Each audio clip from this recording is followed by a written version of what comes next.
জমির খতিয়ান চেয়ে ব্লক ভূমি এবং ভূমি সংস্কার দপ্তরে আবেদন করেন শালবাড়ি 2 গ্রাম পঞ্চায়েতের বাসিন্দা বেনারসি সাহা। এরপরই জমির ক্রেতা এবং বিক্রেতা উভয় পক্ষকে নোটিশ পাঠায় ভূমি সংস্কার দপ্তর। সেই নোটিশ হাতে পেয়ে ক্ষিপ্ত হয়ে ওঠেন জমির মালিকেরা। এরপর ভরা বাজারে জমি ক্রেতাকে মারধর করা হয় বলে অভিযোগ। সেই ঘটনায় থানায় অভিযোগ দায়ের করেও মেলেনি সুরাহা। ঘটনার প্রতিবাদে শুক্রবার বিচার চেয়ে গ্রাম পঞ্চায়েত দপ্তরের সামনে ধর্নায় বসলেন ওই ব্যক্তি। তুফানগঞ্জ 2 ব্লকের শালবাড়ি 2 নম্বর গ্রাম পঞ্চায়েত চত্বরে ধর্নার ঘটনায় রীতিমতো হইচই পড়ে যায়। তার অভিযোগ, জমি বিক্রেতার ছেলে সিভিক পুলিশে চাকরি করে, যে কারণে পুলিশ কোনো ব্যবস্থা নেয়নি।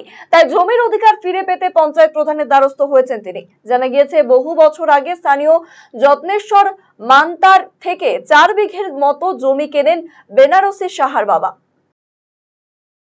যেটা বাইদে ভাই আমি মানুষের কাছ থেকে শুনতেছি, আমি তো সেই সময় বাড়িতে ছিলাম না, আর আমি কাজের সূত্রে বাইরে ছিলাম। তো বাইদে ভাই মানুষের কাছে আমি এই খবরটা শুনতে পাচ্ছি যে গতকালকে নাকি বাজারে কি একটা ঝামেলা হয়েছিল। তো ঝামেলাটা হওয়ার কারণ হয়তো অনেক কিছু থাকতে পারে, জানি না। এই অভিযোগ, আমার নামে যে অভিযোগগুলো করছে ও, এগুলো ভিত্তিহীন এবং আমাকে ফাঁসানোর জন্য হয়তো বা সে এই পরিকল্পনাগুলো করছে। যে বেনারস শাহ গত 6 তারিখে যে বাজারে একটা গন্ডগোল হয়, সে ব্যাপারে অভিযোগটা আমার কাছে জানাইলো। উভয় পক্ষের কাছে শুনি, বিষয়টা নিয়ে যত তাড়াতাড়ি সম্ভব একটা মীমাংসা করতে হবে। আর বিষয়টা একটু ভালো করে খোঁজ নিয়ে দেখি কি আছে। আমার স্বর্গীয় বাবা মা কার্তিক চন্দ্র সাহা এবং গৌরী রানী সাহার নামে দলিল আছে। সেই দলিল আমি সরকারি হিসাবে সাবমিট করি রেকর্ডভুক্ত খতিয়ান করার জন্য।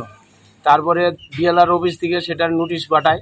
নোটিশ পাঠানোর পরে যারা নোটিশ পাইছে তারা পরিকল্পিতভাবে প্রদীপ মান্তা, আমি এই জন্য প্রধানের কাছে আমি লিখিতভাবে আমি বিচার চাইতে আসছি।